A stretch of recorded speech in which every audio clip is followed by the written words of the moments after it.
અનરાધાર વરસાદને પગલે રાજ્યના 155 રસ્તાઓ બંધ કરવાની ફરજ પડી છે। 3 સ્ટેટ હાઈવે અને 138 પંચાયત હસ્તકના રસ્તાઓ બંધ કરવામાં આવ્યા છે। આ સાથે 11 અન્ય રસ્તાઓ પણ વાહન વ્યવહાર માટે બંધ કરવામાં આવ્યા છે। સૌથી વધારે જૂનાગઢ જિલ્લામાં 49 રસ્તાઓ બંધ કરવાની ફરજ પડી છે। આ સાથે સુરત જિલ્લામાં 35 રસ્તાઓ બંધ કરવાની ફરજ પડી, નવસારીમાં 23 રસ્તાઓ બંધ કરવાની ફરજ પડી। આ સાથે તાપી અને પોરબંદર જિલ્લામાં 12 રસ્તાઓ વાહન વ્યવહાર માટે બંધ કરવામાં આવ્યા છે। તો તાપી જિલ્લા અને પોરબંદર જિલ્લામાં પણ 12 રસ્તાઓ બંધ કરવામાં આવ્યા છે અને આ સાથે સૌથી વધારે જૂનાગઢમાં 49 જેટલા રસ્તાઓ બંધ કરવાની ફરજ પડી છે। વરસાદને કારણે રોડ રસ્તા બંધ કરવાની ફરજ પડી છે। અમુક જગ્યાએ નાળાઓ તૂટવાની સમસ્યા સર્જાય છે।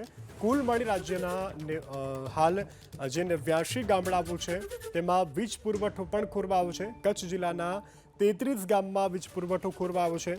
રોડ રસ્તા બંધ કરવામાં આવ્યા છે, આ સાથે વીજ પુરવઠો ખોરવાયો છે। ત્યારે જૂનાગઢ જિલ્લાના 27 ગામોમાં વીજ પુરવઠો ખોરવાયો છે। આગળ વાત કરીએ મહત્વના સમાચારની। નવસારી જિલ્લામાં 33 રસ્તાઓ બંધ કરવાની ફરજ પડી છે। હાલ રાજ્યમાં 89 તાલુકાઓમાં વીજ પુરવઠો ખોરવાયો છે।